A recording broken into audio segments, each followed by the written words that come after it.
Betcha, anyone you want. Take a couple. I'll just have the one. Thank you.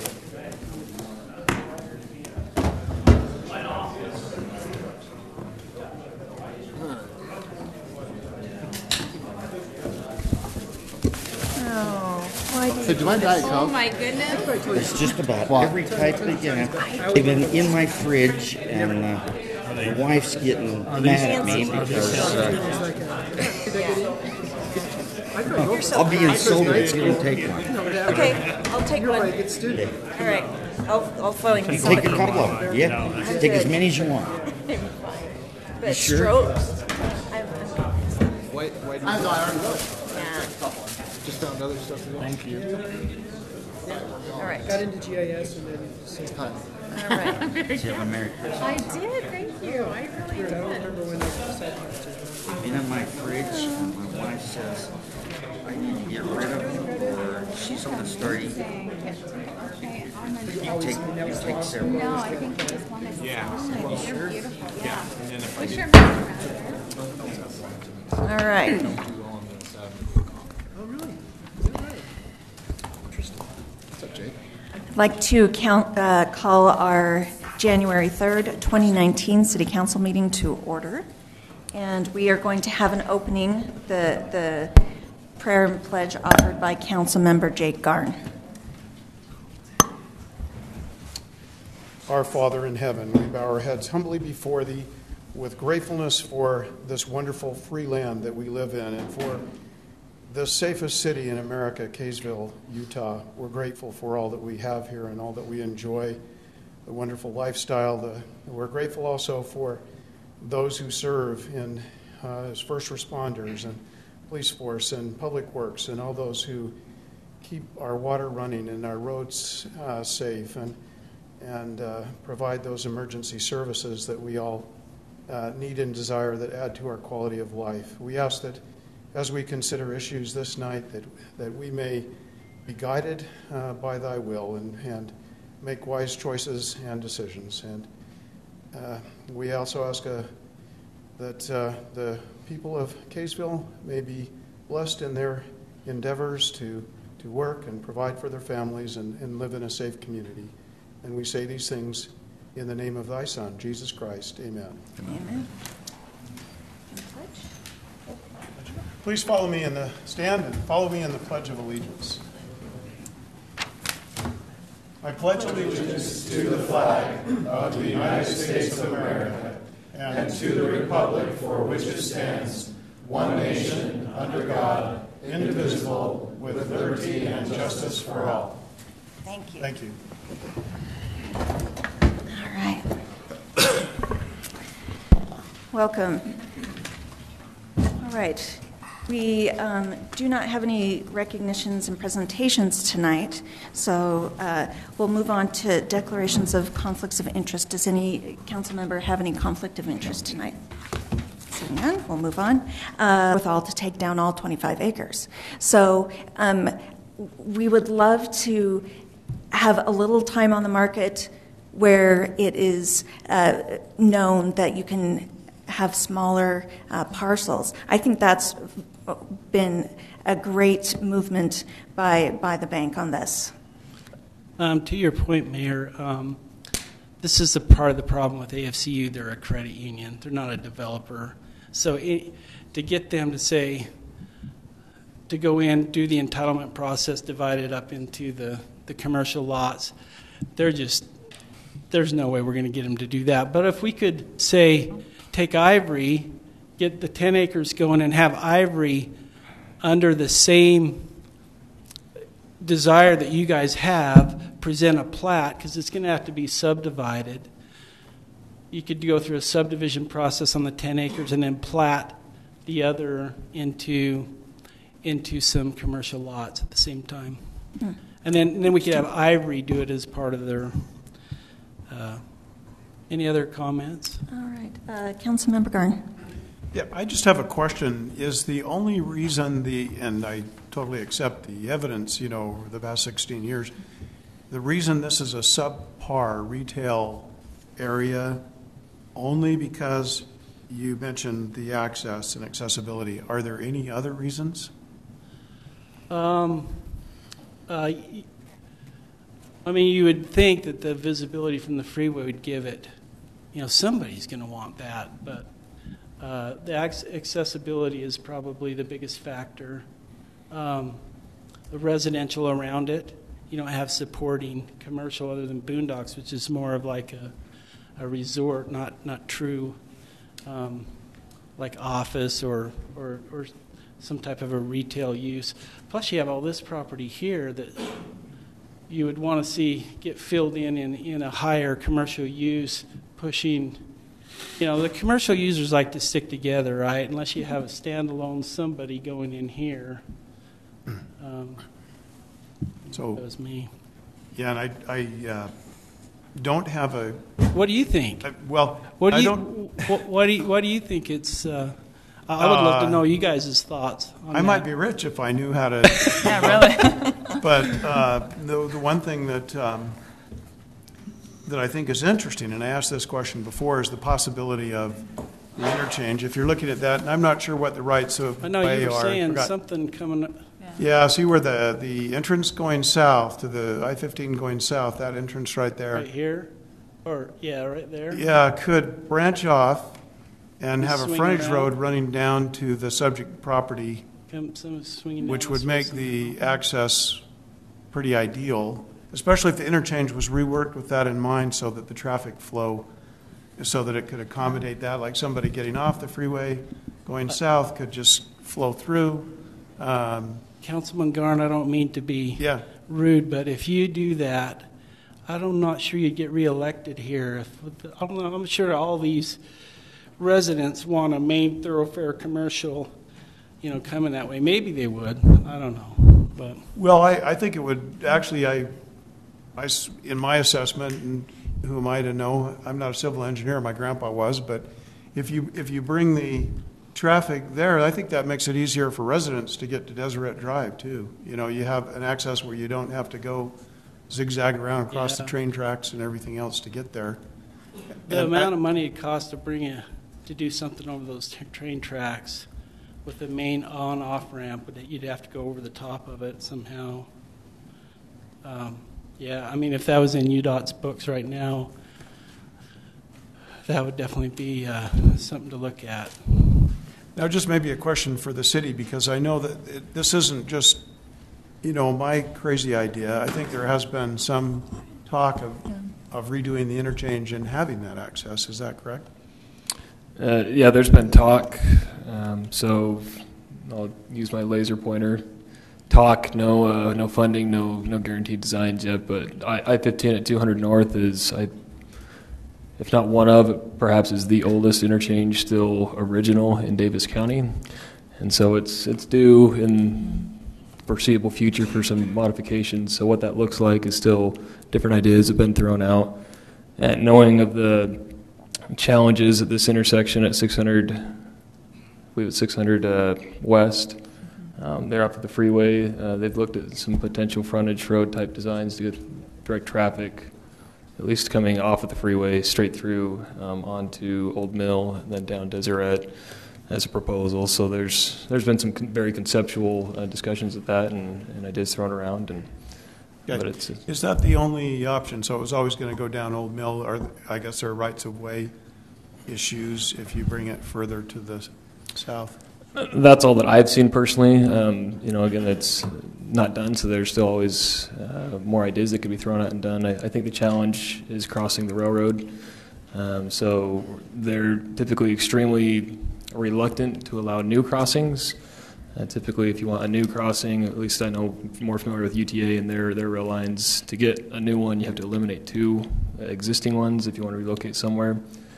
Or you've got to go to a grade separated crossing, so you're talking a bridge structure or going underground to get around it, and it can be engineered, but the cost and the grades and the height elevations they need, you look at 200 North, it's a pretty significant structure. So the idea is they're probably out there. Someone may have vetted those through a little bit, but I think it's pretty conceptual at this point on even those conversations that have been had. But that is on UDOT's radar that we've got interest in improving access in that area, and I think that just was certainly one of the more enticing ideas and more feasible ones that seems to have gained some ground and has had some conversation.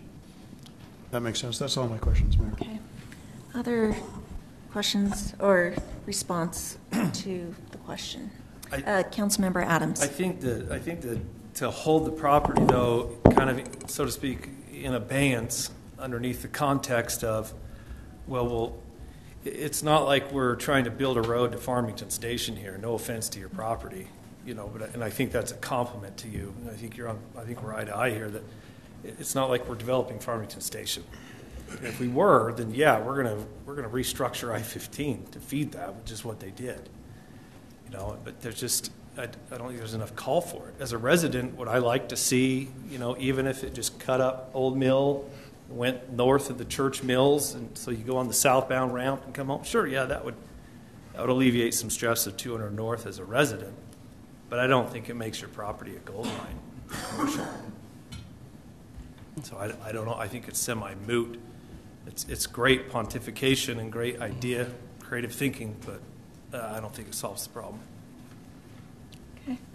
Any other? Just a point of order. I didn't want to interrupt the council member, but are we in still the question? I think the applicant was asking for feedback. Okay. On Right. what She phrased with the word comment, so.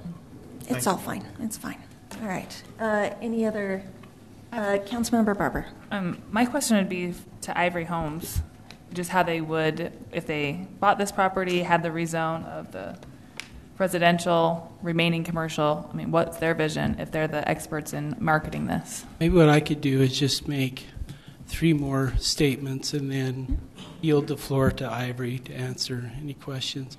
I would just say, in closing, I really appreciate you letting me come, and you guys are doing a great job. I serve on the Planning Commission in Wasatch County, and I know what it's like to be up there and making the decisions, with zone changes.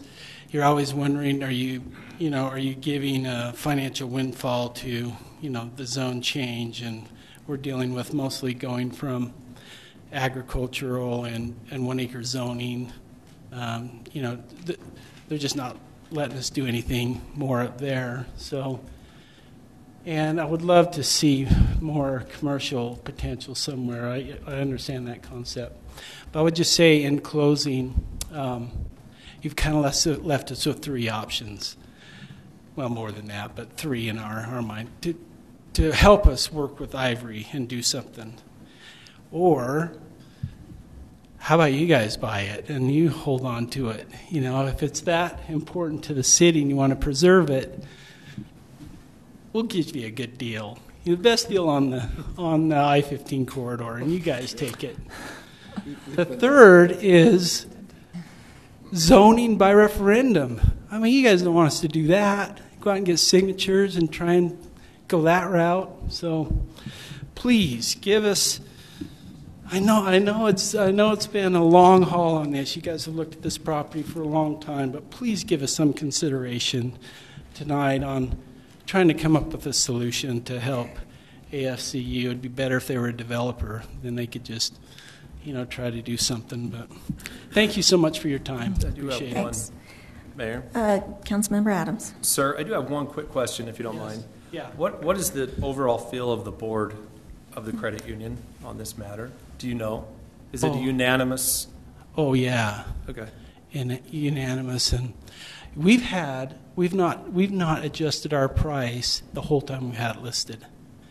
It's always been the same price, $7.5 million. I heard that the price doubled. Am I okay? All right. Since the day they foreclosed on it, it's been $7.5 million, and the market's gone up. And the prices have gone up since then. So Yeah, just a little. All right. Thank you so much, Thank you. Mr. Zollinger. Okay. Would you like to speak? The price has doubled, Bruce. It's not fair. Brian Prince with Ivory Development. Appreciate the time tonight, Council. Councilman Garn, to expound on your question, the reason, if you'll jump back to that slide, the reason, in my mind, it has failed as a commercial site is 1, the access, and 2, the rooftops. There are just not enough rooftops. to support a commercial use there, and there's not going to be because it's filled in. And that is the biggest challenge. And I think lastly, there are still many superior sites, not only in Kaysville, but in adjacent municipalities that will make it tough for this to be developed in the foreseeable future. And what I mean is 10 to 20 years. And so that is the challenge. You know, the other point that, and I've worked with America First now for a couple of years on this and know their position. At this price, they would be taking a loss. And so they're not holding out to make money. They made a bad loan, and they've been paying for that for a long time. And so even at this price that we'd be paying them, they'd be taking a loss. What you'd get from the Ivor proposal, aside from some beautiful housing, and some housing that you desperately need in this city, some housing stock that doesn't exist, is an opportunity to subdivide the property. And to Mr. Zollinger's point, what Ivory would do if you rezone the property, would proceed with a preliminary plat and then a final plat that would not only subdivide the 10 acres of residential, but the 15 acres of commercial that would enable the property owner to market smaller parcels and essentially unlock the box. And because I agree with you, Mayor Witt, I think there is the demand out there for smaller scale pieces that would be kind of like what you see with the climate outdoor building to the north, some office flex space, and other smaller industrial users that would like to be there.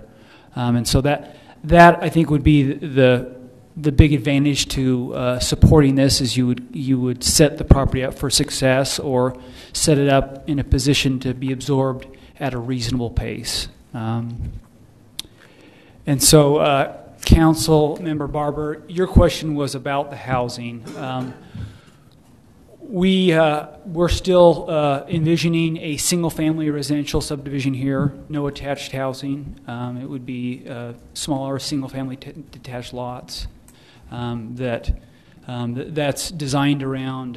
There's a big market for folks that want to move back. We get a lot of feedback from buyers that want to move back to Kaysville, stay in Kaysville, that are going through different stages of life, working professionals that don't have time or interest to maintain a big lot, or folks that are looking to downsize. And so that's really the target market, is those folks that want to stay in the community, have a more lifestyle-oriented situation, and that is the proposal. Any other questions I can answer on that? Okay. Councilmember DeCare. So with regard to you, we discussed access being a big stumbling block with this particular piece of property. I can understand that. You said rooftops, though. I mean, can you kind of expound on that a little bit? I mean, Kaysville's 32,000 people. Granted, there may not be rooftops right there, but if it's a destination type of a place, I don't know why rooftops would be an issue. And I'm just I'm not going to, because I don't think my position is of authority, because I'm a residential developer. I've done enough mixed use development to learn or understand that in 2019, as you're seeing retail struggle everywhere, the challenge is it's not only rooftops and density to support commercial and retail assets, but the traffic and accessibility to those assets. So people that are willing to, if there was a grocery store there or another existing asset that had been built under a different cost structure, it may be able to be supported by this density, but at the land prices and costs, it is unfeasible to incentivize new development and still be profitable and competitive with existing retail businesses and buildings in your market. So But that's not my pitch. That's the property owner and commercial broker's pitch. That's just my opinion. I've been involved in a few different commercial developments, and it's always a battle of getting the traffic and the traffic counts and rooftops to support those commercial uses. Okay. All right, thank you. Councilmember Garn and Councilmember Barber. So I just have a question about retail and how we define retail, I guess, because I believe that Boondocks charges a sales tax. It was mentioned that they're kind of not really retail, but they're more of a destination or resort, something like that. So, and again, I wish I was the genius that could figure this out, but I don't think it necessarily needs to be retail as in some kind of shopping, either shopping or grocery or something like that. Could it be a complementary destination business? For example, I don't know, bowling, golf, whatever. And I think one of the Shooting range, whatever. What was the proposal that you brought before in the first proposal? We've brought a few. The last was there was a user, Congo Athletic Facility, a Congo Athletic Club that wanted to be here, and that was we were attracted to that. They were a partner because Ivory was going to buy the entire property and partner with Congo to do that, and that user is similar to the Boondocks because it is a destination and is not a conventional or traditional retail establishment, and it is a destination user. The reason that didn't work out is because they needed the light industrial code to be able to build a cost-efficient building, and that wasn't something that this council was willing to entertain, and I understand the reasons for that. So I think those... Close to this council. Yeah, that's true. Cautious. I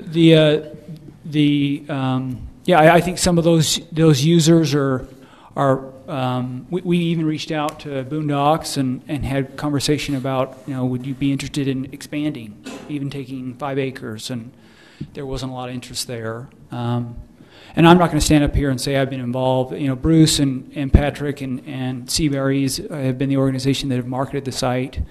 I've been on the sideline watching it happen for about a year and a half, and they've put a lot of effort into trying to find even a partner that I could work with to develop the whole site. And I was talking to Councilmember Garn before the meeting, and his question was, it'd be nice to have a more comprehensive, detailed vision. And I've been working on that for a year, trying to find some other users that we could bring to the table to say, okay, Kaysville, we've cracked the code. This guy's going to use 6 acres, this guy's going to use 4 acres, and we're going to do this, and we've really struggled with that. And it's kind of, a lot of the answers from potential users and developers has been, well, we want to see you subdivide it, and you create the vision, and then we'll be more interested. So it's always been kind of a cart before the horse type of thing. And so I think that's, again, probably the biggest win for the city in the event that you supported this rezone would be giving Ivory the ability to set that remaining 15 acres up for success through a subdivision plat. Thanks. Councilmember Barber?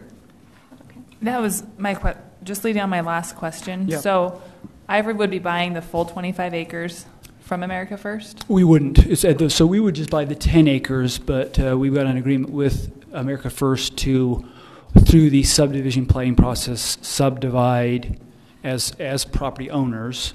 The bank and Ivory subdivide the rest of the 15 acres to set it up for the ability for these guys to market the remaining 15 acres for smaller sites.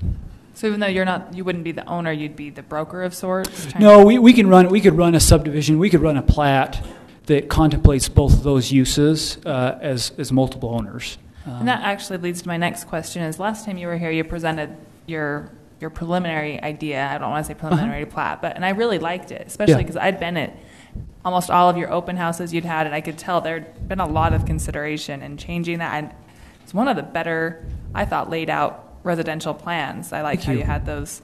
You didn't have the alleys, but walking trails. It looked really good, and I also thought to myself, that's a big investment financially to put in all this time and effort, hoping that it'll come through. So I understand that, but So that's not necessarily your plan going forward. You're going to reinvent all of that. No. Let's skip down. Maybe let's see if this will work for me.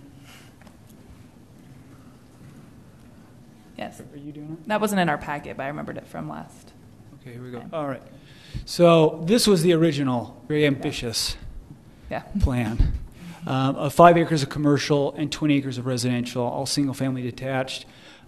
We went to the Planning Commission, and the 3 requests they gave us was, we want to understand traffic, we want more commercial, less residential, and we want public input. So we rolled up our sleeves and went and did a traffic impact study that you've all reviewed that shows, they wanted to see a comparative traffic impact study that showed what is going to be the traffic impact if developed as a full 25 acres of commercial versus half residential, half commercial. And you understand the answers to that, so I won't expand on that.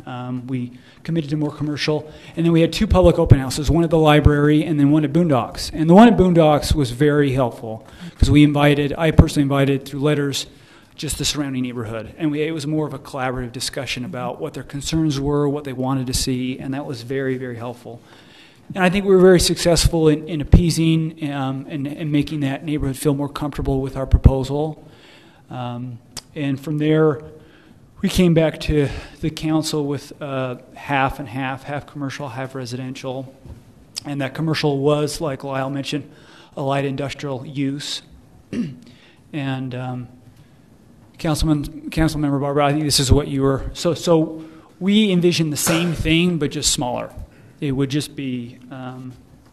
It would be. So you just take off that. Yeah, it would just be the part. It'd be the 10 acres right here, and we've committed to larger. I've committed with the neighbors to do larger lots on the south side, and then some smaller lots on the north side.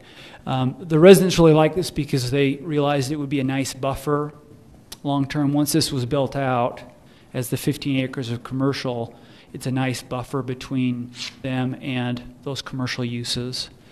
We'd also committed to maintaining a large berm and park strip as a buffer in between the commercial and residential and Deseret Drive. So to answer your question, we envision the same product. I'll jump ahead here. It's a smaller single-family detached product that would all have 2-car garage, traditional front load entry product. So And that main green space in between would be a product like this that is a rear load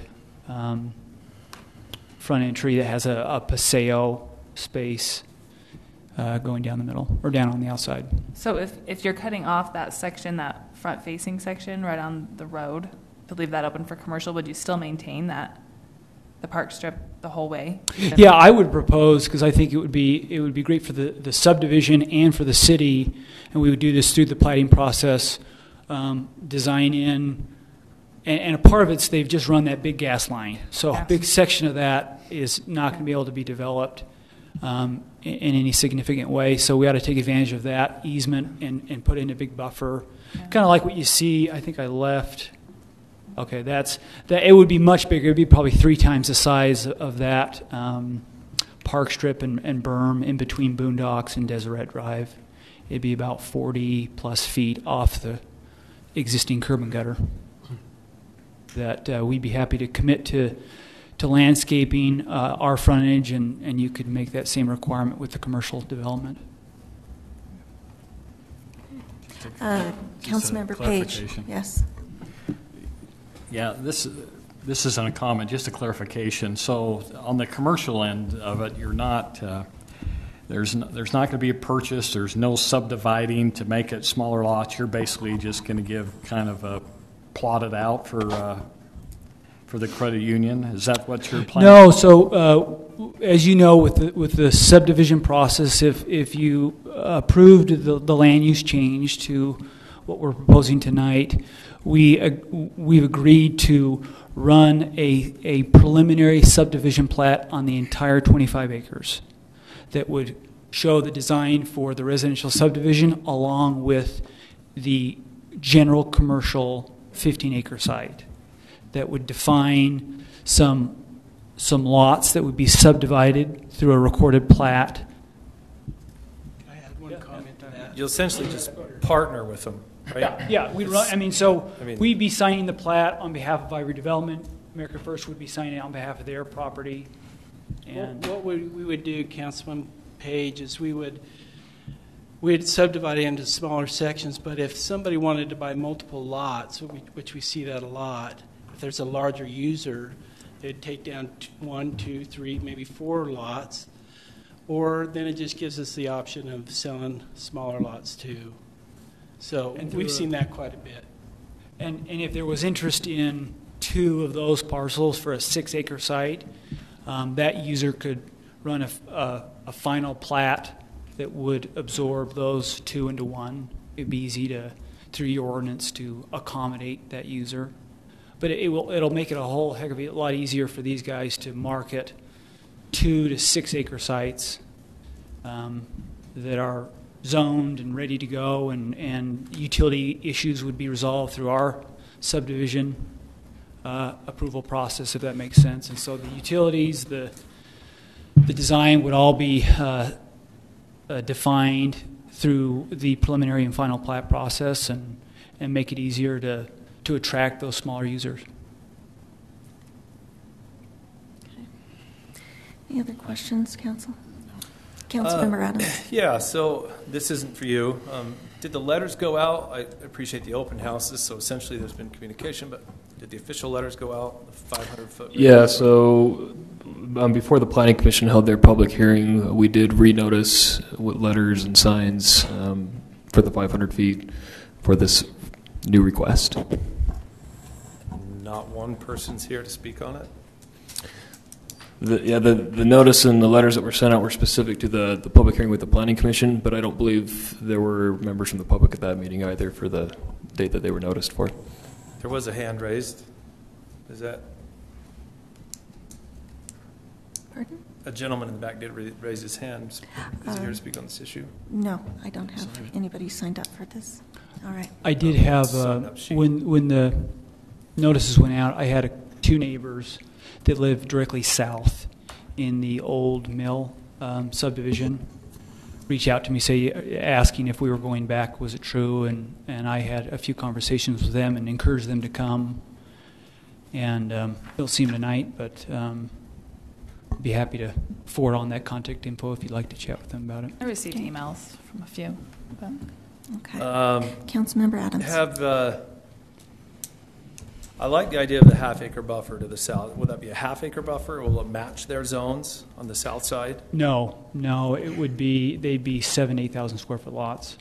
The original their big concern was they didn't want 2 to 3 lots behind their one.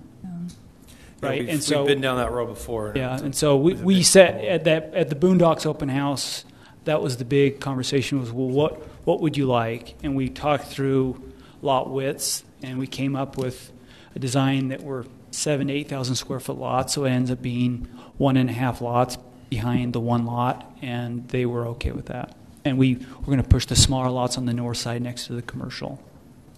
So we're talking 6 to the acre on average here? Our proposal was 5.8.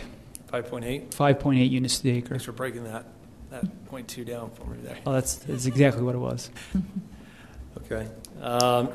Have you guys at all looked at the R1LD zoning idea for this? I have not, no. You know what that zone is? And Which one is it? just where you average 2 to the acre. You know, you can ebb and flow your lots, but you've got to average 2 to the acre in the end. We didn't because, and I remember talking to your staff about it, we got a lot of, one of the consistent messages from the neighbors was we don't want attached housing, and at times that can be commingled with multifamily and apartments, and we talked to them about townhomes and more open space, and there was a consistent message, we want, even if they're small, single-family detached homes, and so that's what we ran with. And we thought that it aligns with our market analysis that it would be absorbed well, and so that's how we designed around and chose a land use. How was the turnout at the 2 open houses? What would you say? The library was, Lyle, how many folks showed up, you think? I'd put in the 40 people range. I think that we're there. Yeah, if that, I was there. Good turnout then. Yeah, and then... So, and on a whole, just because West Kaysville, has kind of historically been a half-acre kind of a thing. So on a whole, the consensus of both of those groups then, there wasn't a whole lot of antagonism towards breaking that half-acre that heavily? I think the library open house was a mixed bag, to be completely honest with you. I think I got all sorts of... I mean, I had this gal that was wanting, she told me they want senior housing, and then that was a big push to say you need to build some, essentially, apartments that would accommodate senior housing, and a lot of folks that were suggesting similar to very ambitious commercial uses, like a Top Golf and other things like that. The more important, in my mind, the more important open house was at Boondock because it was just the surrounding neighborhood, and that's where we got a lot of detailed feedback on what they wanted to see here, because those are the folks that will be the most affected. And How well attended was that? There was probably, I have a sign-up sheet that I think I emailed to Lyle. There was 25 people. We sent it out to probably 300 residents. It was pretty big. So on the residential component side of this, though, there wasn't a whole lot of antagonism towards the 6 units to the acre. No, I think once I imagine I-15 and Deseret Drive, with it being in that area, it might have helped subside some of the concerns. But go ahead. Yeah, I think a big part of that Boondocks open house was I had Hales Engineering did the traffic impact study. I had Hales Engineering consultants there that talked through. We walked through the impact study, and once the residents understood how traffic flows work relative to commercial uses relative to residential uses, they recognized that, if you live next door, a residential use is your friend. It's a better scenario than a commercial use. And so some of the issues were just traffic. A lot of the residents were just upset about the speed at which cars drive on Deseret Drive today. But overall, it was very supportive, and I got a lot of emails after thanking us for having the dialogue and answering their questions. But yeah, it was single-family homes. It was understanding traffic, and they also asked us a lot about if we could talk about how to make the residential subdivision part of their HOA to have some synergies between open space within our residential subdivision and the adjacent HOA. That was a big part of the conversation. Okay, thank you. Any more questions or comments on this side? Okay. All right. I actually have one other question. Councilmember Barber. And I'm sorry if this sounds very rudimentary from where we were, but the plan that you guys are submitting about marketing this property, about having your subdivision and then a subdivided plot, like going forward to market it, the commercial sounds really appealing to me. My question is, how has that worked? Have you been doing a similar thing for this past year? Like, how is this approval going to change that? So the answer is we have not been. This is a new, the bank has been reluctant. We initially entered into an agreement to buy the entire 25 acres. Okay. And through this public process, I think the bank has recognized that they're going to have to, they had to get a little more creative to give the land use authority, the city council, a clear vision of what's going to happen here. And so how that would work, Councilmember Barber, is we would submit a plat as an applicant, and there can be more than one property owner as an applicant. And as a joint applicant, we would submit and go through an approval process of an overall preliminary plat. that shows how we'll lay out the 15 acres of general commercial along with the 10 acres of residential R2, and we'll go through that design process and comply with the existing ordinance that designates what we can do in those two zones. And then from there, Ivory will continue on to a phase one final plan set for the residential, and America First will continue on with a more defined plat for a first user for 3 or 6 acres of that 15. Okay. That's helpful. I think my question is,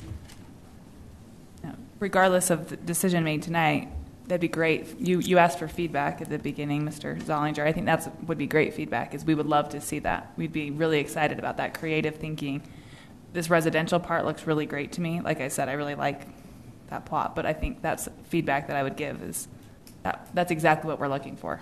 Councilman Barber, I just got one question. As you made your, or one comment to your question, we just finished up a project in Heber, right around, I don't know if you guys have been up there, right around the state liquor store right there on 12th South as you come up there.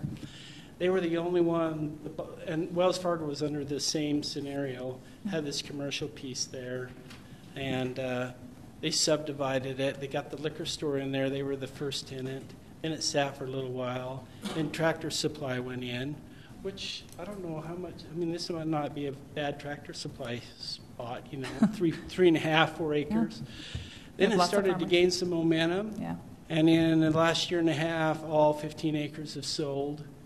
And we've got all kinds of users in there, including an assisted living center, which I don't know if you guys would do that, but we got dental offices, 2 dental offices, Burger King, and some other stuff. So okay. I can That's see helpful. it gaining momentum. Yeah, I think that's what we're.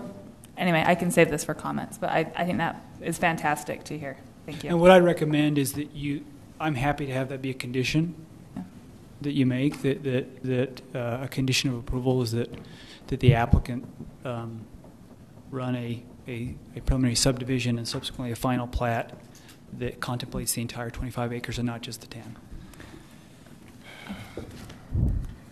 Right. Okay. Thank you so much. Thank you. Appreciate it. All right. All right. So. Could we give the gentleman in the back the opportunity to speak? I mean, you come No. all this way and you don't know your rules. I'm sorry. You just broke one of your own rules. I'll spare the public having to hear about it, but why not? Because the way our meetings are organized is that we had public comment right here. Didn't have anybody signed up for that. Then we They're could have also time. organized that there's no side conversations, which you brutally enforce, and you just had that and spit your tongue out at me. Could you offer this gentleman a chance to speak? No. I'm sorry. All right. Now. Your double standards are noted. Okay. So, looking for a motion at this time.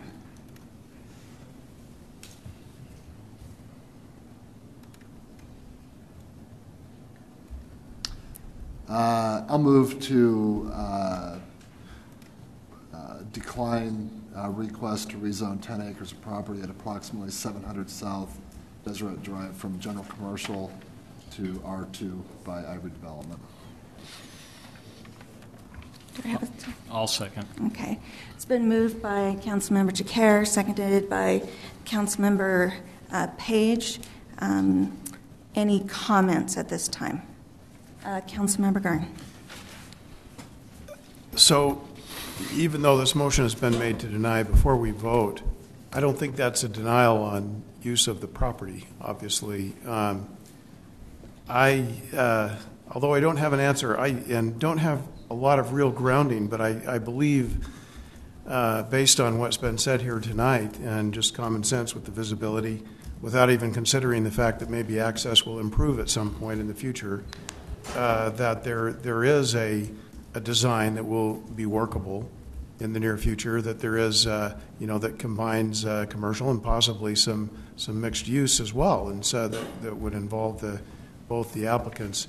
But I don't think we're quite there yet. I think we need a little more fleshing out of the design, and I think some of that could be done without the approval. I wouldn't argue that it doesn't make it a little bit easier if you already had that first piece approved, but I don't know that it makes a significant difference to being able to put together a little more fleshed out plan. So that's all I have to say, Mayor. Thank you. Any other comments? No. Councilmember Barber. Oh, no. My comment is on the denial, it would have to, it requires a 1-year wait to come back with the same plan. I mean, so are we expecting that if we still wanted this, or we were okay with this residential part, something would have to significantly change to bring this back? Yeah, so then a question for the staff. Yeah. The way that our ordinance is structured is if somebody is denied a request for a rezone, they can't ask for the same thing for a period of 1 year. It was determined in this case that this was different enough to have them come back. So that would be a consideration for the council if you're inclined to have them pursue something and you think within a year that you might indulge them to table it pending certain items as an option. Of course, once the year is up, they could come back, or they could come back within the meantime with an alternate or changed request. I think that's a good question, and follow up to that question. Who determines whether it's significant enough to re-entertain it in less than a year? I believe the way the ordinance is written, and I'm happy to look it up just to confirm, but I believe that under Title 17 that the Planning Commission can determine if there's substantial change. So in other words, in my view, just to offer my assessment, if it comes back with a more comprehensive plan for the commercial section, that would be a significant change, right? I mean, I would feel comfortable saying that's significant enough to re-entertain it. Yeah. Well, Councilmember DeCare. I mean, to be quite frank, I mean, we just had something in my eyes which was fairly similar by the same applicant, and then 2 months later this. I do understand that there's enough deviation. I understand enough about land use and that I think, to second what Councilmember Garn stated. We served on the Planning Commission together for a number of years. So anyway, I think, though, that reworking this and taking a look at this, kind of retooling the commercial aspect of it, in my eyes, too, I would second that and say, yes, that would be a significant enough departure from this. So, and I wouldn't have any problem with, moving forward with something like that, or having the opportunity to entertain it and look at it, so. Okay. Any comments? Yeah, Councilmember Page. No, I agree with what's being said here. I don't think that's an issue. I think what the issue is we're just looking at residential. That's what the issue is.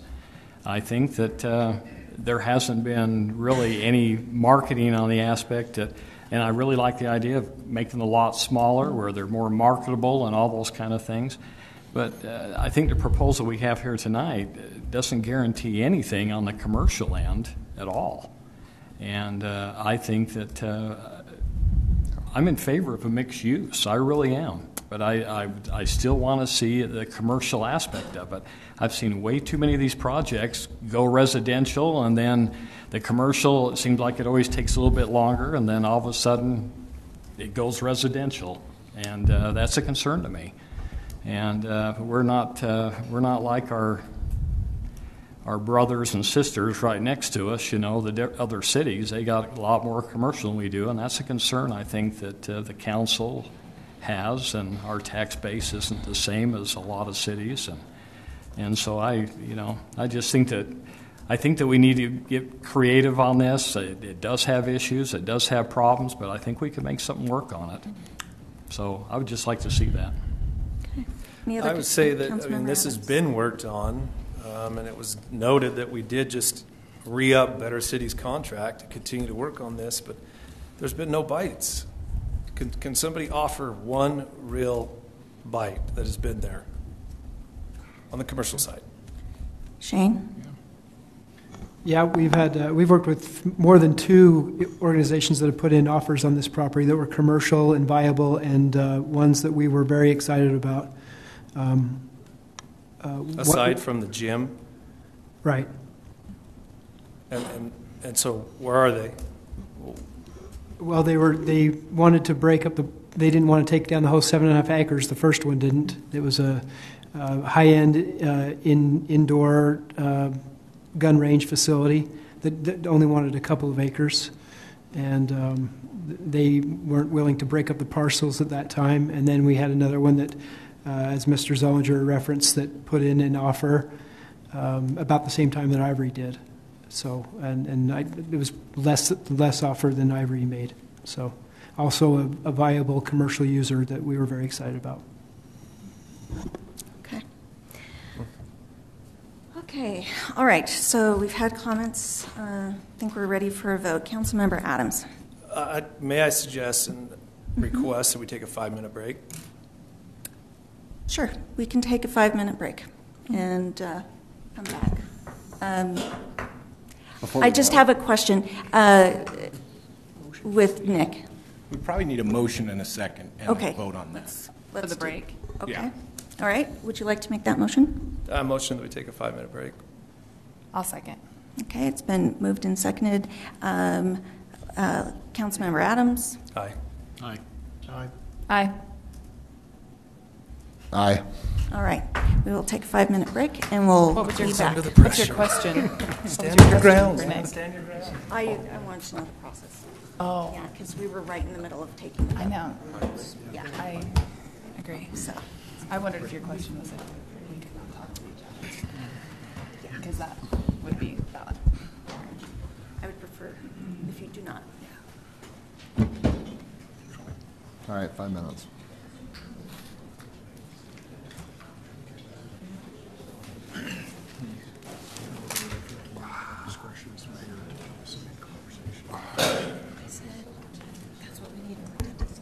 I know, that's exactly what I'm in fact,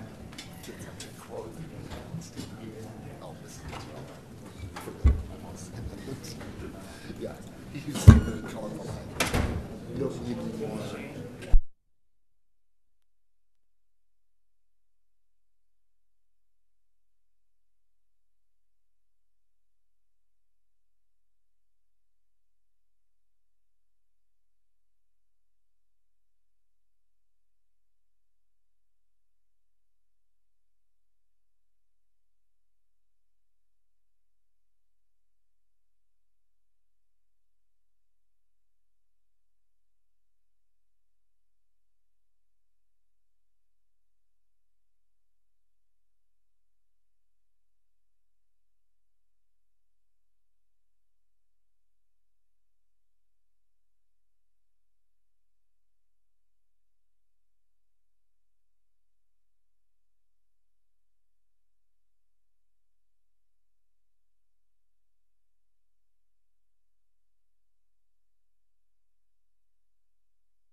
Okay, council, let's get back to our seats, please.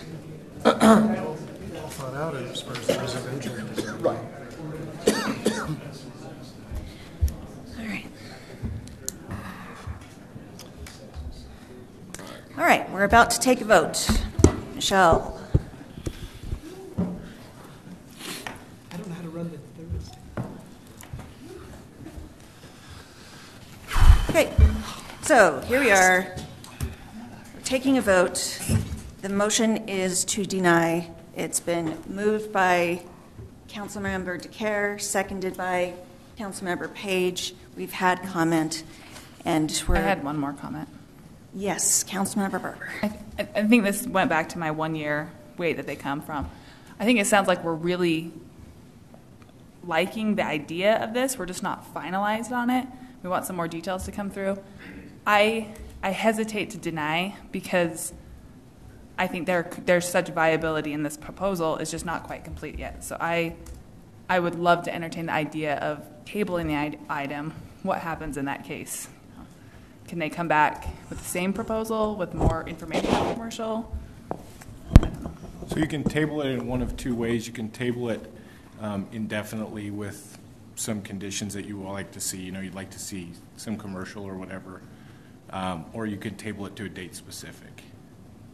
Like they would have to come back within this certain amount of time with these conditions. Yeah, I mean, it's, yeah. And you're, yeah. I think that is the basis of my thought, is that we're maybe limiting in what they can come back with. All right, so But here's what we open can to do. your- All right, so the motion right now is to deny. If you would like, you can have a substitute motion to table. All right, so it's up to you. I'm trying to think of the conditions to attach to a tabling. Are the conditions required?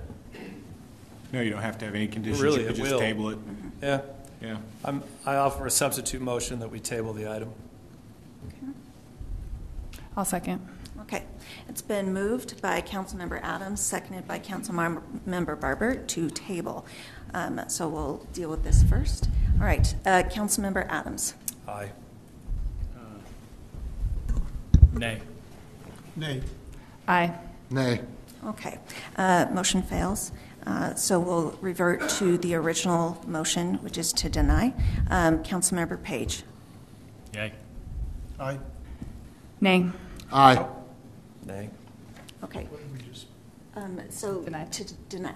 We Oh, reverted. deny, okay. You're Right. right. Okay, so the motion to deny passes 3-2. Thank you. Thank you for the discussion. All right.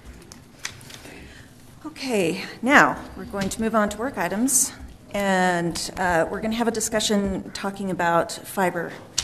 And Shane is going to take that. Thanks, Mayor. I'll just kick this off. As you know, we just concluded last year a successful fiber project to link our substations. And as part of that project, we installed dark fiber, which we hope that maybe would benefit ourselves and our residents maybe down the road. So with that asset in place and the fact that we own our own power company and some other factors, Mayor Witt, myself, Mr. Story, Mr. Judd, Ryan Judd from our IT department, council members DeCare and Barber got together with some residents in the community that where fiber is what they do, and so we've met with them, and that effort was just to discuss this, to talk about, do we have an asset here? Do we have an opportunity? And if we do, what should we do with it? We've put together an RFP over the last couple of months. We put that RFP out. We had 4 respondents with interested parties that would like to supply fiber to our city in various ways. We were pretty open in that RFP. We didn't say we want it this specific way, in this specific manner, but we wanted ideas from the collective there. And I think we got them. I think we got some really good ones and really some good opportunities. So we've also met with several industry leaders in this regard. Obviously, we have some very talented people that live in our city that know fiber and have been very helpful. So tonight we're here because we want to kind of update you on that process and also discuss what we think is, at least from a staff perspective, are the next steps. And we'd like to take and engage a consultant in doing what we're calling a feasibility study. Others have called an operational study. And it would take what we've done, and they would look at our opportunities, and the RFPs have been submitted, and they would hopefully just give us a recommendation on how we ought to proceed. And I think I wrote down a couple of little items that this feasibility study might do. I mentioned it would review our RFPs, recommend a way forward. It would look at the financials that the city would be obligated to, as well as the organization with whom we would work. It could also conduct a marketing analysis. So when you're talking about fiber and how we supply this to a home, I think everybody's major chief concern is take rate.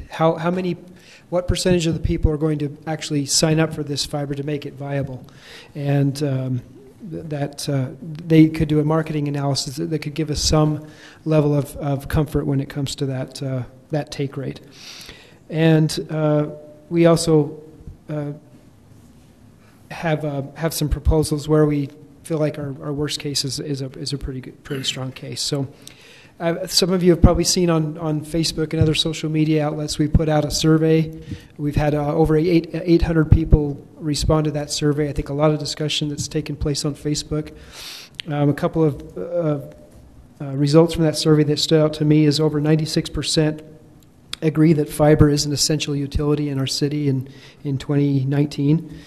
And over 87% of those respondents agree that Kaysville should facilitate this utility, that they should be involved. So I think those are two key things that really stood out to me. In your packet, we have a proposal from a company. Can I make one Sure. adjustment on that question? It was actually that they consider internet service as an essential utility, not specifically fiber. Was the question? Okay. Big difference. So, Okay. Just a little. just for clarification. Sure. Thank you.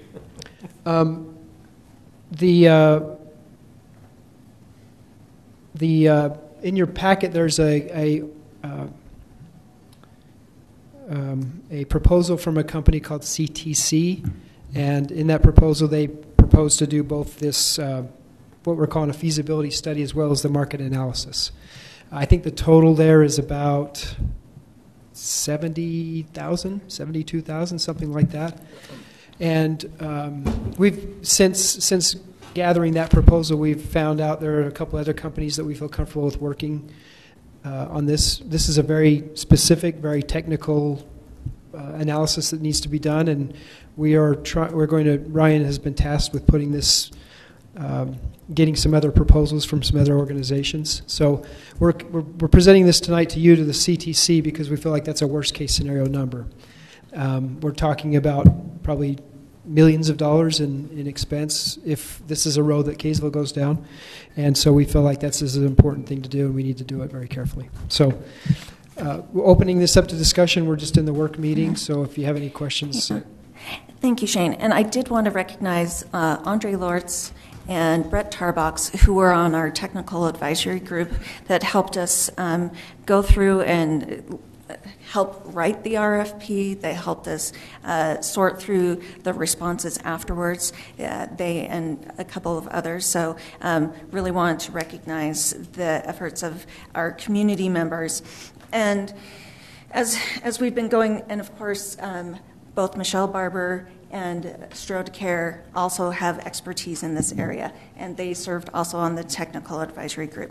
Now, we've gotten to the point, so I think we did a lot of pre-work to vet this out internally to make sure that we thought this would be something that would be viable here in Kaysville. However, before we go any further, we really need to have, I feel, an independent third party come in and make sure that we see everything that needs to be seen before we make a decision. And there's a lot of decision points as we go along. So we are still in the gathering information stage. We have not made a decision which direction to go yet, but this is a crucial piece before we can move on. But from here on out, what we are hoping to do within the next couple of weeks is to have an information session for people who are interested in getting more in the weeds of what's been done thus far, what some of the options are. And after we receive the information back, we would reach out to people again, bring them back together, present the material, let people weigh in on what the information that we've received back. And I think as we work together as a community, something will rise to the surface. And it could be something that we haven't figured on yet. Shane? Can I make one clarification? Absolutely. We're not asking you to authorize us to go No. ahead with the study tonight. We're just wanting to bring this back in an action meeting, and we'll bring you back the contract with whomever. But I'm trying to hopefully catch the general public up to what we have done to this point, and in looking forward what you can expect. Councilmember DeCare. I find it highly, highly encouraging. I've looked at the results of the online study or the online survey and that, and I find it pretty amazing that we've had over 800 responses. It was put online on the 31st, which is a holiday essentially, and then New Year's Day, and now here we just are on the 3rd. So in a very short amount of time, over a very busy holiday season, we've had, 800 or so people that have taken the time to, take a look at this. I think that the numbers speak for themselves unequivocally. I don't think that there's any much in the way of question on what the public sentiment is or the movement that the public wants, to take this. It is very, very exciting. As the mayor stated, I have been part of this process since its inception, 5-6 months ago or so, and Brett and Andre and Councilmember Barber and the mayor and myself and Dean Storr and a couple other people, Shane. And it's been an exciting process. So I was highly, highly encouraged by those results from the survey to see that those are in concert with an overall public sentiment of us wanting to move forward with this. Mm-hmm. So. Thank you. And so, just to clarify my comments, all we're talking about tonight is talking about authorizing contracting services to do this study so that we have more data. So that's the point that we're at right now. If it is approved by council, it needs to come back to council again on the 17th to be voted on. So tonight we're just talking about pros and cons of doing that. So, so nothing is firm as of tonight. All right, Councilmember Page. Just a quick comment. Next to potholes and roads, this has been the number 2 concern that I think citizens of Kaysville have had. I've had several people, not just lately, the whole time I've been on the council, that's been the big concern, is that there is a lot of gaps. I'm fortunate where I live. I got a direct sight of, on my satellite, and I can get a little better service than some, but Kaysville's, we're struggling. There's no doubt about that. And a lot of people, when I was even campaigning, that was probably one of the big things, is they would like to see something happen in this area. So I think it's out there, and people understand the importance of it. Okay, thanks. Councilmember DeCare. One more quick comment. So over the past several months, when I'm out in public and, interfacing with folks, and, the last time it happened was on New Year's Eve, so I was standing in line at Papa Murphy's Pizza and talking to a guy that was the lacrosse coach at Davis High School, and he lived here, and I asked him, I said, have you heard about the fiber and initiative? And he was so excited, and I introduced myself, and he said, "This needs to happen. We need to move forward on this." You know, and again, that's the overarching sentiment that I receive, you know, from dozens and dozens of people that I interface with this, that it's internet service is a utility. It's that cut and dry. I mean, it's just like power. It's just like water. It's just like anything else. You know, we live in a society now that it's an essential utility, and like I said, us moving forward in this direction with the help of a third party, which I strongly support and I strongly agree with,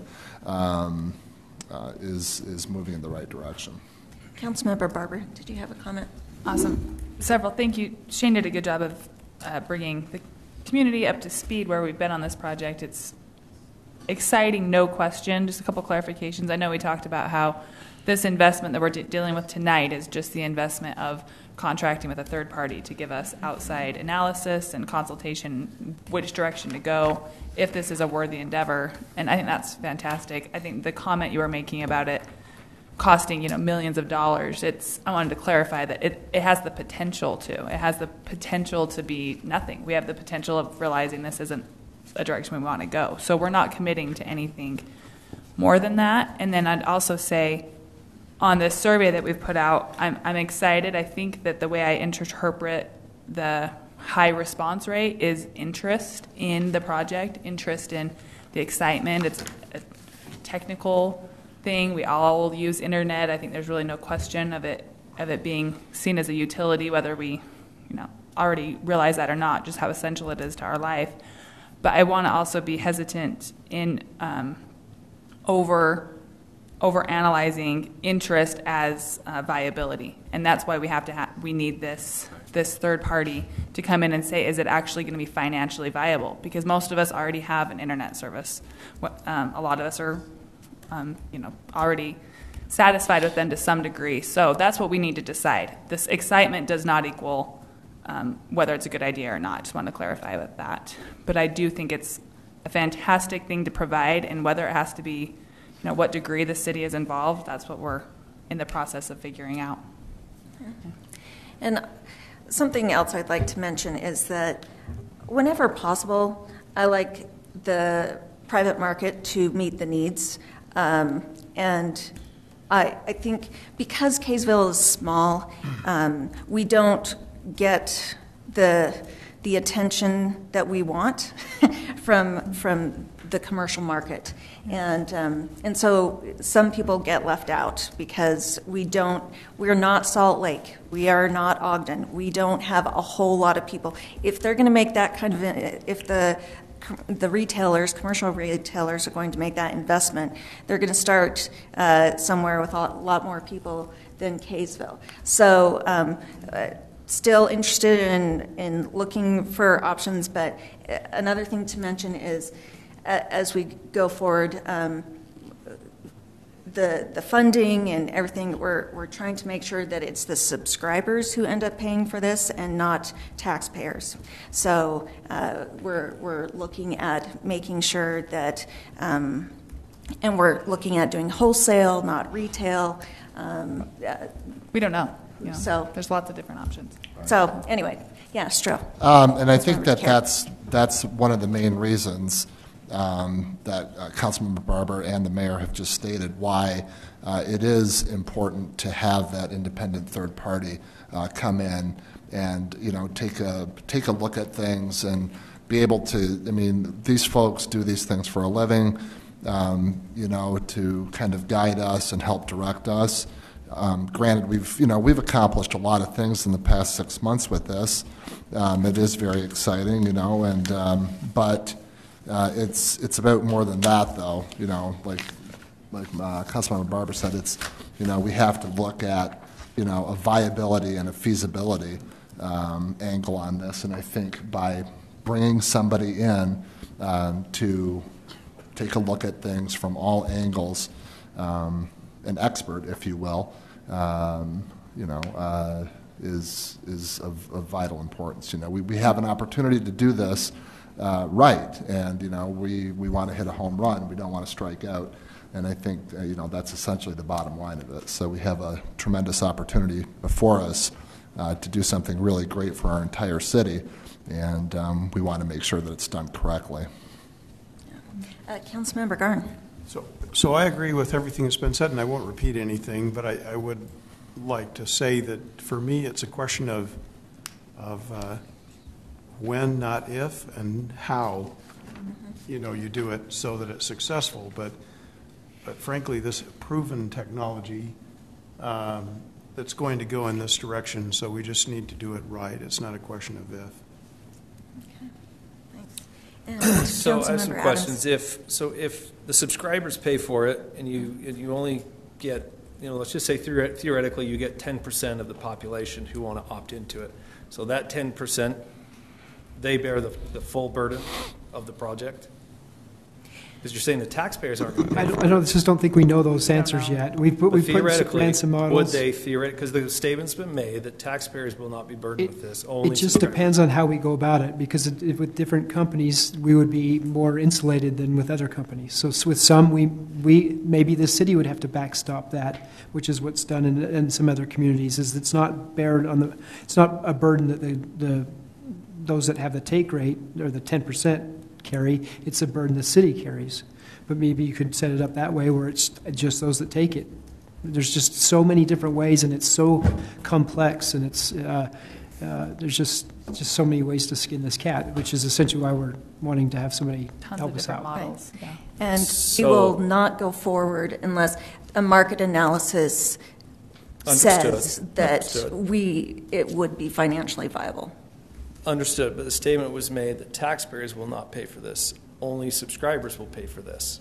So you have to opt into the system, and if you do, then you bear the burden of the cost of the system. Or obviously, depending on the route we go, right? So you're saying that route could be altered, and it could be taxpayers who burden it. Absolutely. Okay, so let's make correct statements in the meeting here then, so that we're not misleading. We don't know who's going to bear the burden. No.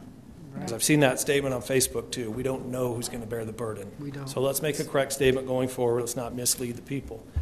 Now, do Farmington or Layton have fiber? Yes. Yes. Both of them have complete fiber systems. No. There's a whole lot of mixed in the audience. Layton does. Farmington does not. Well, complete is also relative. Yeah. Right. So we could go for a long time into their models, which I'm happy to do. I'm just saying it's a big discussion. But yes, they both looked into it. Layton has some. Farmington doesn't have fiber. No, they do, but it's not completely built out. Yeah. And in fact, we spoke with the city manager of Layton earlier today, talking about fiber. They're with Utopia. They've been working for probably over 10 years, 13, and they're still not completely built out. Okay, well, the point that I'm driving at or hoping to drive at is those are thriving commercial metropolis cities with thriving tax revenue bases. And so it's pretty easy to see going forward that this burden most likely will be borne by the people. We all have kind of heard bits and pieces about what's happening in Provo with the fiber stuff down there. Folks don't, I can see there's kind of a split in the audience. I'm not really for or against. I'm just not wanting to latch myself to a project that's ferociously expensive, but we don't have a tax base that can support it, and potentially a project that could end up falling right back in the laps of the people when we already have struggling infrastructure. And I think it could be argued, I have the floor, sir, I think it could be argued whether it's an essential service or not, whether it's a want versus a need or not, that's probably debatable. What is the cost of the third party? Do we know? Shane? Roughly? The proposal you have in your packet is about $70,000. So we're hoping there's one that we got another estimate that would be about $40,000. So I hope we have one that's closer to that. But we need to make sure we do it with the right consultant, not just the low bid. So how do we pick the right consultant? And these are people I'm going to assume, right, that are completely unbiased and have nothing to gain, right? Yeah, we pick the consultant based on their qualifications, and we present that recommendation to you at the next meeting would be my proposal. So we're looking around somewhere in the $50,000 to $60,000 range, most likely, to just commission a study. And that study will tell us how much the system could potentially cost and the time it'll take to put it in. Absolutely. We're hoping for all that data. So if it's taken late in 10 years now, I get they're geographically much larger than we are. Where do we pick who gets fiber first? All those things can be decided by this study. We have proposals that span the gamut from very short periods of time to very long periods of time. Councilmember DeCare, you had a comment. I think that to Councilmember Adams' point, I understand that there is a lot of question, there's a lot of ambiguity here. And I think, we could sit here and we could talk questions all day long or all evening long. But I think getting this study under our belt, asking the questions in that venue, we don't have a lot of answers right now with a lot of these things at all. Some, sure. You haven't really given us any. You've been working on this for 6 months. You don't have you don't have the floor right now, sir. Thanks. Right. You don't have the floor right now, sir. So I think that it's important right now that we really take a look at this and get this feasibility study under our belt. It'll answer a lot of these questions. It'll get us pointed in the right direction. From an economic standpoint, we may look at this and say, you know what? As much as we would like to do this, we're going to have to abandon it because it's going to be too expensive, or the taxpayer is going to have to bear some of the cost of it, or any number of factors. There's so many moving parts to this that it's there's a lot of things going on with this. So, and I think it's impossible to answer things right now until we have an independent third party take a look at this and see where we need to go. So. Councilmember Barber. Thank you. So the question about who gets it, what model we follow, the fantastic part and the reason that I think a lot of us had a reaction to that question is, fantastic part is that is technically driven, that who gets it based off of how we lay out the ring, how we operate it. And the more the city can be removed from that and it's an arbitrary decision, the better. Who's closest to the ring, what's the viability, how it moves forward, and the less political that decision is, the better. Yeah. Absolutely. And then the second thing, I could talk about this all night, and I'm happy to talk with anyone, anytime, but I will be honest, the people I really want to hear from are the ones who took the time to come, residents to come sit at the meeting and talk to us about this. They have expertise.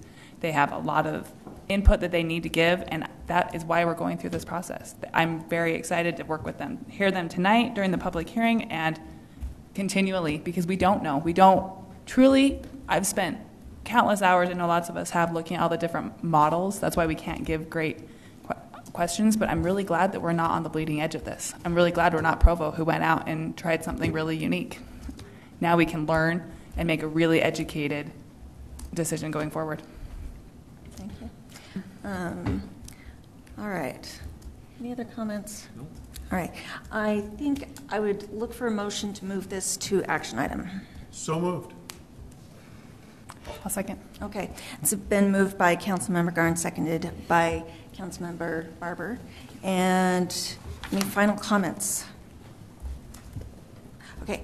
Go to a vote. Councilmember Garn. Aye. Aye. Aye. Impasse. Pardon? Aye. No vote. That means no. Oh, okay. That means so no vote. It's. Abstain. I don't think you can abstain. no such thing. So it Nick. passes 4-1. All That's right. Nick. Nick, And- can you abstain? You can't abstain from voting. Thank you. Vote either for or against. Thank you. Okay. All right. I just want to, before we get much further, we're going to talk about one more issue.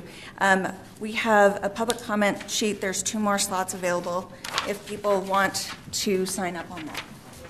Oh, there it is. Wait, Okay. you're letting the sign-up It sheet got go turned back in out? early. Yeah, it should have been out in the hall still. I'm Right. definitely supportive of that measure, but it just contradicts. All right.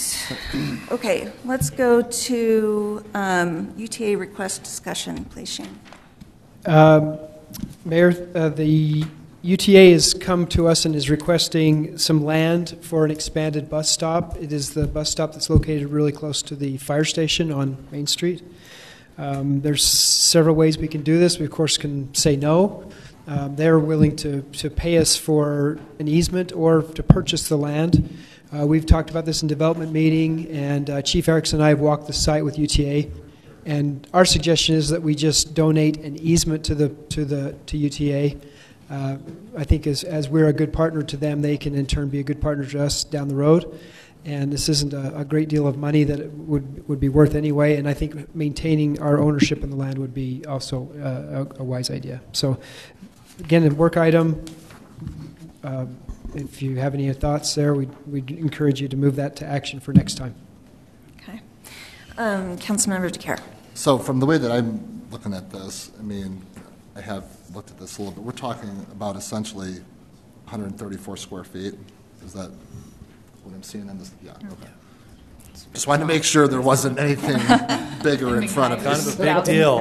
It's kind of a big deal. Decision tonight. I know, man. Just hold on. I'll give you one softball, and this is it. Yeah, all right. I would make a motion that we move the UTA request discussion to an action item. Okay. Second the motion. Oh, yeah. Okay. It's been moved by Councilmember Barber, seconded by Councilmember Adams. Councilmember Barber. Aye. Excuse me. I forgot to ask for comments. Any comments on this? Okay. Councilmember Barber. Aye. Aye. Aye. Aye. Aye. Okay. Motion passes unanimously. All right. Thank you. All right. Now we will go to call to the public. Just give me one moment. Sure. Say your honor. You can call me Your Honor. I'm just kidding.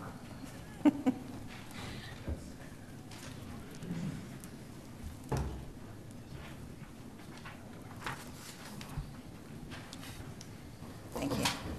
All right, thank you. Okay, first we will have, before we start, I want to be clear, for those who haven't participated in public comment before, I'm very strict about the 3-minute rule because I want to be fair, so I'm not giving anybody more than 3 minutes. Second thing, there's no booing, no clapping. We want to be respectful to everybody's point of view, all right? And also, some people don't realize that the council's, this is not a discussion. You get to come up and you speak for 3 minutes, but we don't get a chance to respond to you. Any of these council members would love to have a discussion with you and talk with you for half an hour longer, but this is not a great venue to facilitate that. So if you want more time with council members, send them an email, give them a call, and they'd love to sit down and talk with you. All right. First, we have David Bowman.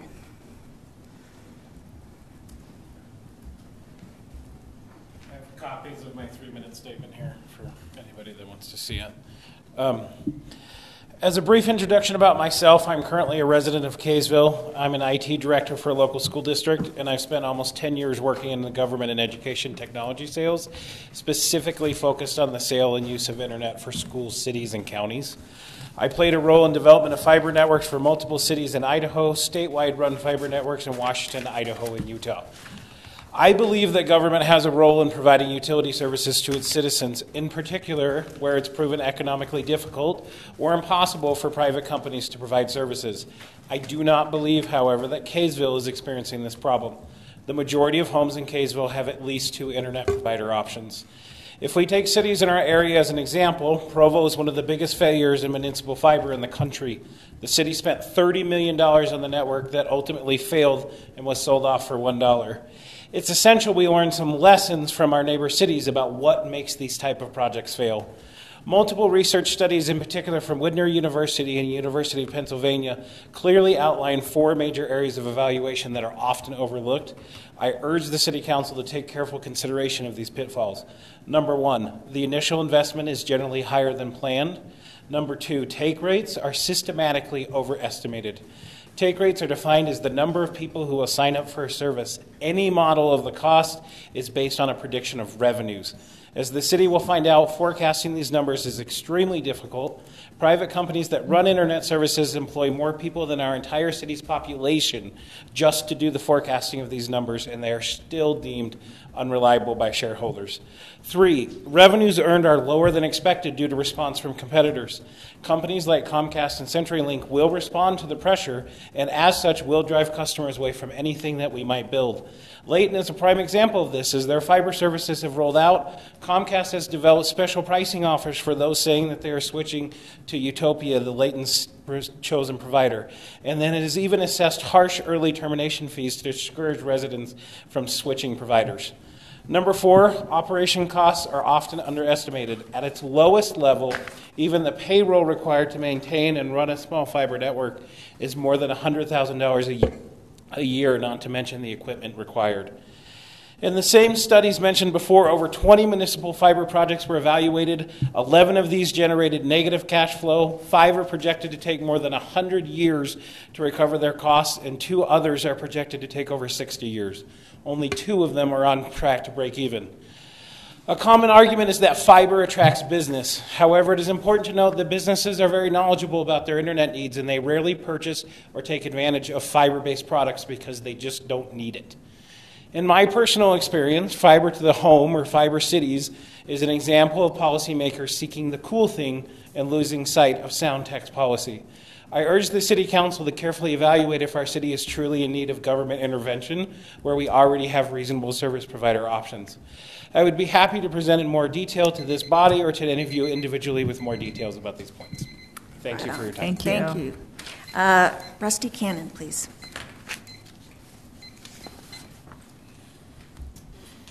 Good evening. I'm Rusty Cannon. I'm the Vice President of the Utah Taxpayers Association. We've been around about 100 years. We're the nonprofit tax watchdog for the state. We do have extensive experience in dealing with municipally owned fiber projects. We have serious issues with them. We wanted to discuss, at least just briefly tonight in the time that I have, Utopia. In our opinion, Utopia is a ship with many, many holes in it. If you're familiar with it, 11 cities banded together and formed Utopia. Their debt on the books is approximately just under $300 million now. Their net position, according to their financials, decreases or goes further into the negative by approximately $20 million a year. $197 million to $217 million. Our current number is $239 million. You ask yourself, okay, why is that possible? Well, their operating revenue is approximately $7 million a year. Their operating expenses are about $8 million a year. If you include depreciation, it's $13 million a year. Their bond interest alone is $15 million a year. So what backstops this bond interest payment is pledges of sales tax revenue from those member cities. That's what backstops it. So it falls squarely onto the shoulders of the taxpayers. There was a study done by the University of Pennsylvania that talked about all the different municipally owned fiber projects around the country. Happy to share that with you. Their projection of when Utopia would be positive is literally never. It says never in their report, and I'm happy to share that with you. In addition, Fitch, one of the bond rating companies, issued a report in 2011 for West Valley City where they changed their outlook on some of their bonds to negative. The reason being, the city is obligated to make increasing annual payments for its share of a voter-approved broadband project, Utopia, which had originally been expected to be self-supporting. Inability to increase the property tax rate to absorb the increasing payments for its share of the Utopia bonds could trigger a downgrade.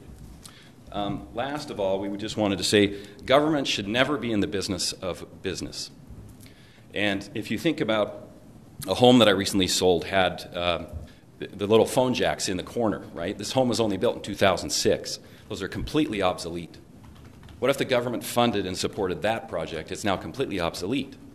These bond commitments are 20 to 30 years long. So we are just urging you to turn away from what might be purported to be a good idea for government to backstop. And if you want to look for a solution, make it one that is not backstopped by taxpayers. We'd love to chat with you in further detail as this process goes along. Thank you. Thank you. Thank you. Dean Wall.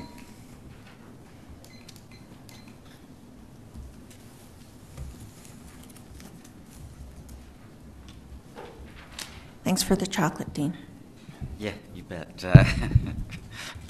I always say that it's a bribe, but it's really not. It's my wife's making me get rid of them, or I'm going to finish eating them, and my doctor says I can't, so because of my diabetes. Send the snowplows to his road first. Okay. But the reason I came tonight is I on the internet there's a letter sent out by Kaysville City. It had Kaysville City headline on it.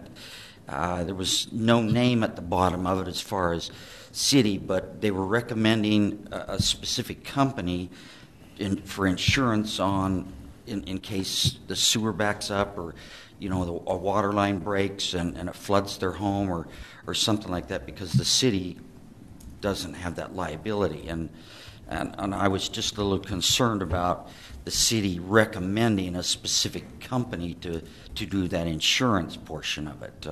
There are several out there that'll do that, but I was just a little concerned about the city using city headline or city paper to mail out to people to specifically recommend a specific company to do that. I'm not saying you did anything wrong. I'm just saying that there's other options that people have out there that can be happened on that. Other than that, I appreciate what you guys do. All of you guys really make the difference in the way the city is, the way people look at the city. It's really made a difference. So, like I say, I appreciate everybody that's involved in the city and what they do. Okay? Thanks, Dean. Thank you. Thank you. Russell Holbrook.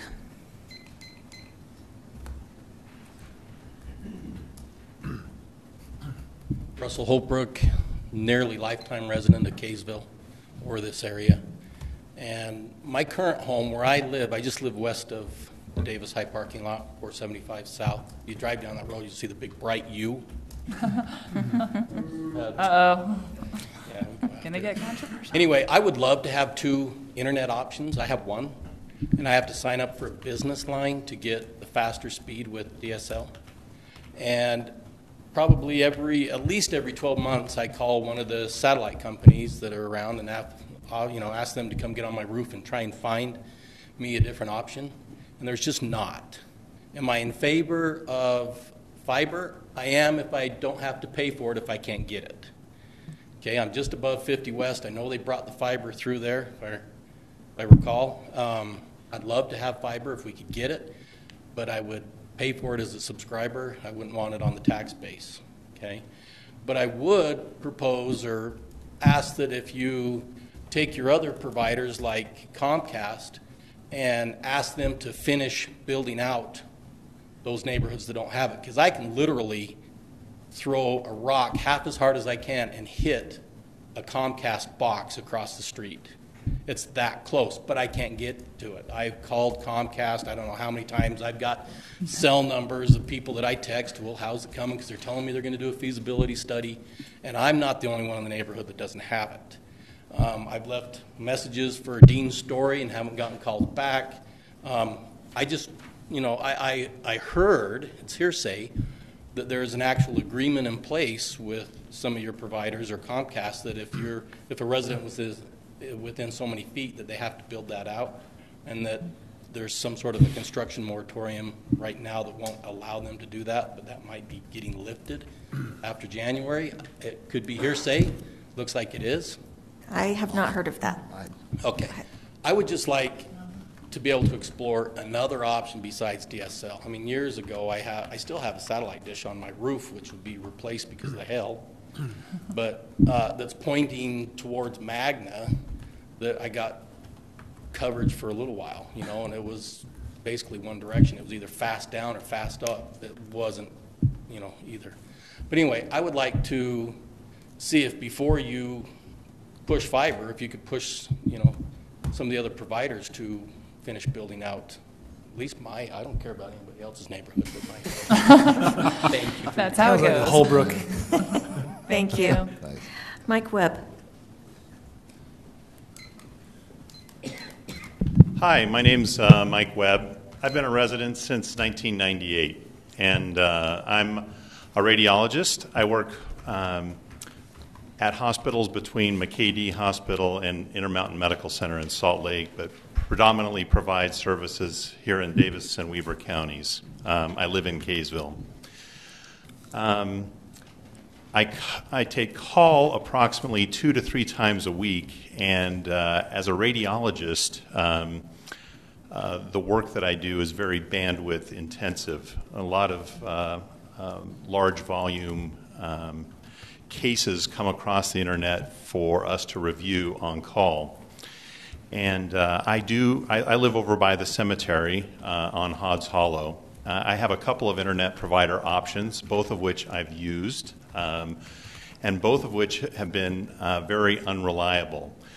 In both instances, I've had business accounts paid top dollar for the available bandwidth that I could get, would continue to do so if fiber was an option. I have partners who have joined our group who have thought about living in Kaysville and have decided to live in other places because of the lack of reliable, high-speed internet. Now, if all the radiologists in Utah decided not to live in Kaysville, it would not be that big a deal. So, but it's very important for me, and I believe that it's important for the citizens in Kaysville to have good internet options, whether they be fiber or not. And in talking to friends around the city, reliable internet is not, or it's not uncommon to have unreliable internet. I think I would leave it at that. I guess the only other thing that I would add is that I would be happy to pay for it. Again, I pay top dollar for my internet now. I'd probably take advantage of that. But I do see the internet as an infrastructure utility kind of function, and I'm not sure that there is, that we should, my belief is that there is some role for government to be played in establishing reliable internet throughout the city, and that it's not unreasonable to ask the taxpayers to pay something to make sure that that's an option. All right. Thank you. Thank you, Mr. Webb. All right. Okay, thank you. Now we'll go to council member reports. All right, community development. No, I'm fine. Okay. Public Works? No report today. Parks and Rec? And or yes. Youth City Council? Parks and Rec, just a huge thank you to our community for Kaysville Gives. It was so humbling to see how our community came out, provided for 21 families, Sub for Santa, countless donations to Safe Harbor Women's Shelter, tons to Mountain High School's project up there. So of all the things you can be a part of, that was fantastic. So thank you. And Parks and Rec is still looking at this upcoming year of events and rec programs. And then Youth City Council has some really exciting stuff that they actually want to bring to council. So keep an eye out for that. And Utah Day at the legislature is coming up. So we'll be at the Capitol. Okay, thank you. How about Power Youth Court? Youth Court reconvenes next Wednesday, the 9th, after a little hiatus with the holidays. So we'll be getting back on track with that here soon. And then after a exceptionally long break, we're having our first Power Commission meeting in quite some time on Tuesday, the 8th at 7 p.m. here. So I'll be here for that too. So okay, thanks. And Council, I've sent you the applicants for Power Board. If you want to read through those, and if you have any recommendations, I'd be glad to listen to that. All right. So we're doing those interviews on Saturday and Monday. So preferably before Saturday, please. All right. Trying to think if there's anything I need to comment on. Yes, Councilmember Barber. Yes. I would just say to all residents that have been involved in this fiber discussion. We don't have a date yet for our public information session, not yet. but make yourselves known to the council. Thank you for doing that. Anyone that's watching at home, we're really looking forward to working with our residents. So Yeah. All right. Thanks. City manager report, anything? I don't have anything tonight, Mayor. Okay. All right. So what we need to do, we're going to go into closed session. I need a motion incorporating maybe a 10-minute break in there. I'll move that we move to closed session after a 5-minute break. Second that. All in favor? Aye. All right. That was 5 minutes. Did you put it from 5 to 10? Thanks. Do you want to Thanks, say- council member. You said 10 and he said